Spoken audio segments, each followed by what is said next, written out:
Yo, what's good, YouTube? This is Jay from TNJ, and we are now moving into September. You know what that means? That means that the September call-ups are going on right now as we speak. So looking at the end of August, we kind of split the series with the Mets and the Nationals, both series there. Then we went into the Cincinnati series, and we actually split right here, but then we ended up winning 2 out of 3 going into September. Then we went on the road and we won 2 out of 3 series versus the Pittsburgh Pirates. And if you look here, some of these games were close. I mean, these games are close. If you look here, Bell is still hitting over 300, Brinson's floating around 250, and Machado and Santana are now around 275, 280. So you can see here we did win 2 out of 3. Where our next series is at home versus St. Louis in a 4-game series. Then we have a crucial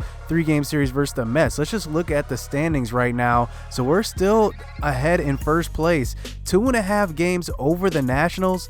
But let's look at where they are in the wild card. So they are actually in the second wild card spot. So they would be playing for that playoff spot, that 1-game playoff. But look at the Rockies. I mean, they are 82-58, and they are on top of the wild card. I mean, the Dodgers are pretty close to them in the NL West, but right now the Rockies are in the driver's seat as far as the wild card goes. And in the Central, the Cubs pretty much got that wrapped up with an 8-game lead unless a miracle happens. But we're going to use this episode actually to focus on our minor league system. And the reason why is because it's now time for the playoffs. Unfortunately, our AAA team did not make the playoffs. What does that mean? That means that some guys like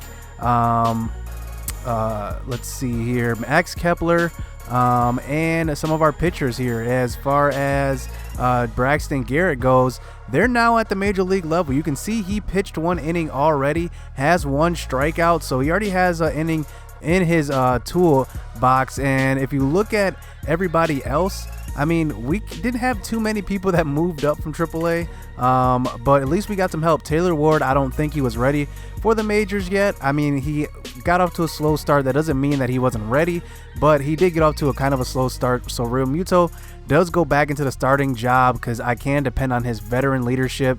And kind of behind them, I mean, we don't really have too many people coming up from AAA. Like I said, as far as the outfield goes, we do have Monty Harrison, so we get to see him versus some major league competition. He does kind of have a while to develop still, but we're focusing on AA this series, and this is the reason why.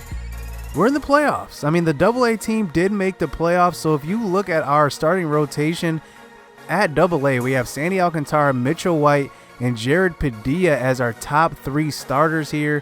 And if you look at the 3 of them, they're all pretty impressive in their own right. I mean, Mitchell White, he has gone up as far as overall, but his potential has gone down. So he must have had a kind of a down year. Sandy Alcantara, he's now at 69 overall.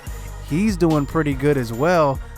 And I just like, you know, what he brings to the table. He does throw the ball pretty hard, and he has okay strikeouts per 9 for a 23-year-old. So I'm guessing another year under his belt, he could possibly have a opportunity to compete at the major league level. So let's look at the lineups going into this game. Elvis Aguila, we have a bunch of stars here at our AA team. So we have Elvis Aguila leading off, Jahmai Jones coming after him, Lucas Salit in the 3rd spot, Max Liebum in the 4th spot, and then we have Asan Diaz at shortstop. He's doing pretty good this year. He's 71 overall now. Lamont Wade is playing first base. I like that. Ryan Brinker at catcher. He's definitely going to be competing for a backup job next year, I think. Howard Armis, a potential outfielder that we drafted, he's getting better across the board. You can see his attributes, but his overall is still down. And then the pitcher spot at the bottom. So let's hop into some action, man. We are going up against, I don't even know who we're going up against. Let's see. Pensacola, Blue Wahoos. Okay, the Pensacola Blue Wahoos. So let's get into this series. Let's get into this playoff action. Let's get it. Let's go.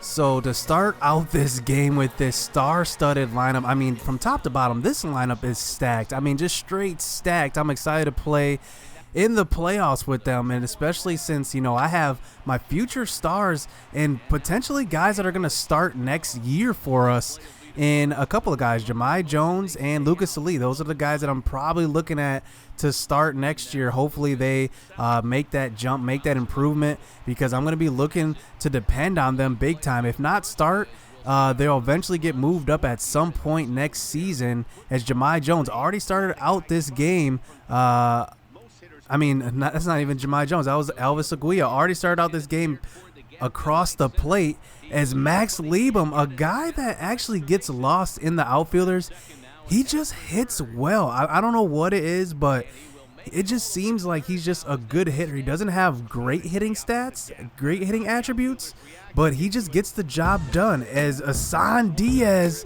gets going as well, he drives it deep, and that one's going to be gone into the bullpen.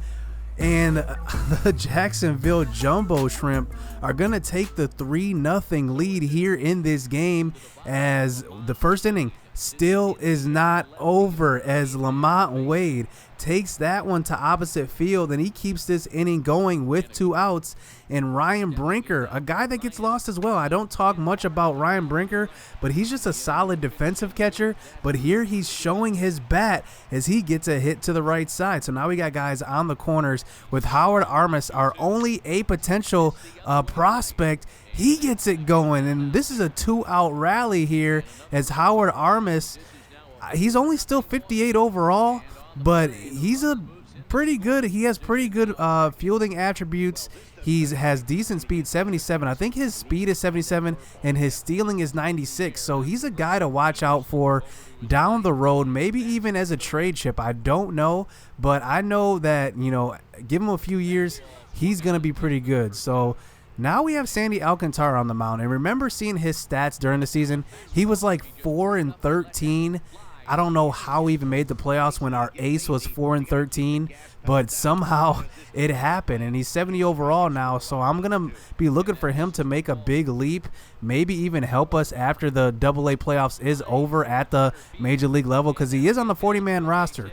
So now on to the second inning, and you can see our offense continues to rake as Lucas Lee comes up to the plate with guys on first and second. He hits a hard liner to the second baseman, but that one is going to be caught, as Jahmai Jones and Elvis Aguila are both on base. They both have pretty good speed, as Max Liebum comes up in that 4-hole. He pops it out to center, but Elvis Aguila is tagging, and he gets to third base. So guys on the corners here with Isan Diaz already drove in a run already with a home run, and he gets another hit up the middle, and that's going to be another RBI for Isan Diaz as we take the 5-0 lead. But remember, the 2-out rally is contagious as Lamont Wade gets the hit up the middle, and that's going to be another run across the plate for the Jumbo Shrimp as we take the 6-0 lead here in the second inning. And it's still not over. Ryan Brinker comes to the plate, 3-2 count. The runner is on the move, but it is going to come to an end as we do get the ground out up the middle. And Sandy Alcantara pitching pretty good up to this point, but here in the third inning, he is giving up a hit up the middle to start the inning. So we actually decide to kind of quick sim, because I'm excited about this offense, but look what happens. An error and a walk forces bases loaded with Mason Williams coming to the plate. 1-1 count, and he gets a pitch to hit, and he drives this one deep over the right field wall. And just like that, our 6-run 2 innings now trimmed down to just a 2-run lead as Alcantara gives up a grand slam, and we thought we were safe. We thought that was all he was giving up, but now we move on to the fourth inning, and the same situation. Mason Williams comes to the plate, bases loaded, 3-2 count this time, and he does hit one up the middle, and that is going to score 2 runs as we actually give up 6 runs as well. So Sandy Alcantara, he's not looking good. I mean, that I see why he was 4-13, is he gives up another hit in the 7th run, comes across the plate, but we do get an out on the throw that time, and we do eventually get out of this inning with the strikeout. But Sandy Alcantara, that is just like crazy. We get 6 runs of support, and he gives up 7 runs. So now we're on to the middle stages of this game, into the 6th inning. Lucas Salik comes up, hits one hard, and it just hasn't been there for him this game, as he keeps hitting 2 right to the defenders, and that time it's going to be an out at first base. So Max Liebum comes up, guy on second here, 1 out, and Max Liebum continues to hit well, and he gets the RBI, and now it's a 7-7 game. This game is intense. So many runs, so much offense in this game, as Max Liebum showing that he might be ready for the MLB too soon. But right, the next batter, Asan Diaz, comes up, lines it to the first baseman, forcing a double play on a hit and run. So now this game's moving on fairly bumpy. I mean, to be honest, fairly bumpy. So we're now on to the 9th inning as Lucas Salik comes up. He can't get a hit. Max Liebum comes up. He strikes out at an outside slider, and Asan Diaz is following him up. 2 outs here, 3-1 count, and he gets a pitch right down the middle, but that one is going to be a ground ball, and we are going to need to protect this tie game, as we actually have one of our, forgotten prospects a little bit in Hill on the mound, and here he's giving up a bunt single, but he does settle down a little bit here in the 9th inning, getting a strikeout on the inside fastball, this time some high and inside heat, and with 2 outs here in the inning, this time facing Adam Walker. This time the runner is going to try to steal a base, but like I said, Ryan Brinker with that pretty good arm, I mean, he just absolutely guns him out at second base. So now we're on to extras. Here in the 11th inning, Elvis Aguirre striking out looking as Jahmai Jones comes up. He hits a grounder to the shortstop, and that's going to be an out. So here comes Lucas Salik. He just can't get anything going in this game, but this time he does get the hit up the middle here in the 11th inning. So another 2-out rally maybe as Max Liebum comes up, and he hits a little blooper to right field, and that one is going to be tracked down by the center fielder that time. And now we're on to the 12th inning now, as Howard Armas comes up, and he strikes out on the high heat. And like I said, the offense just kind of died down a little bit. The situational hitting died down towards the end of this game, as we're now on to the 13th inning, as Jahmai Jones comes up with 1 out, 3-2 count, and he strikes out looking, and it was a strike him out, throw him out, as we cannot get the run across, as Lucas Salik comes up now here in the 14th inning, and he gets a pop up to right field, and that is going to be caught by the right fielder, as Max Liebum comes up here in the 14th inning as well, and he gets walked to start this inning out. So 1 out here in the inning, and Asan Diaz gets a hit to the left side, and Asan Diaz actually, I think he's one of the more underrated hitters in our organization. I mean, he's a lefty, and he's kind of smaller. He's 5'9", but it's kind of, weird that, we see a lot of second basemen with power, but Asan Diaz is one of those guys. He has just a lot of power. He's a little small guy, 5'9", but he shows that power quite a bit.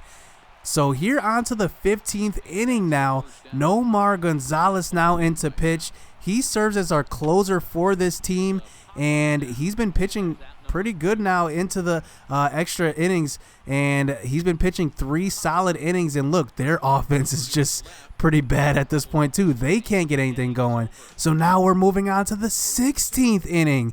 Here is Jahmai Jones coming up to the plate, and that one is going to sneak by the third baseman. So maybe now with no outs, a guy on first base, try to bunt him over, but Lucas Salik is up next. So I want to let him swing the bat, and look what he does. Pops up to right field. We cannot put any string of hits together here in extras. But Max Liebum, having himself a game up to this point, does hit one over the shortstop's head into the gap. And Jahmai Jones with that 85 speed is going to come around to score. So finally a run here in the 16th inning. And there's still 1 out here in this inning. But Max Liebum having himself a game, and so is Asan Diaz. He hits one up the middle, and that one is going to be just over the outstretched glove of the shortstop. So now guys on the corners here. Lamont Wade coming up to the plate. He hits a ground ball to shortstop. Easy double play ball. But Lamont Wade is going to beat this one out. And another run is going to come across to score. And he gives our pitcher on the mound a little bit of a cushion as Ryan Brinker does strike out.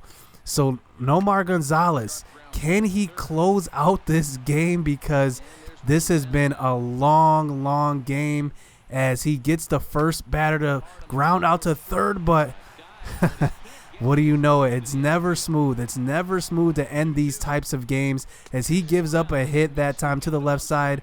Gets a swinging strike on that one. So with 2 outs, 3-2 count. The cutter is too much for the batter to handle. And we do get out of this first game. It's only game 1, and we already used all of our bullpen. Went 16 innings. Look at the amount of at-bats in this game. 8 at-bats for a lot of our batters. And look at, Liebem had himself a game. He went 4 for 8.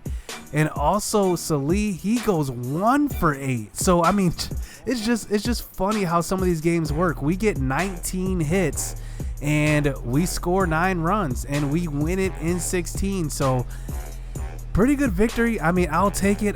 We used our whole bullpen. So hopefully going into the next games in this series, we don't really use that much because I'm pretty sure our bullpen is gassed at this point already in game 1. So hit subscribe, hit that like button. I only show game 1 in this one because it did go 16, but coming up you will see more of the AA playoffs because I want to see how these guys are going to do, and if they're hot in the playoffs, maybe they'll be hot coming into September call-up. So we'll see. So stay tuned. Let me know what you guys think of this AA squad. This lineup is stacked. So stay tuned. Let's go.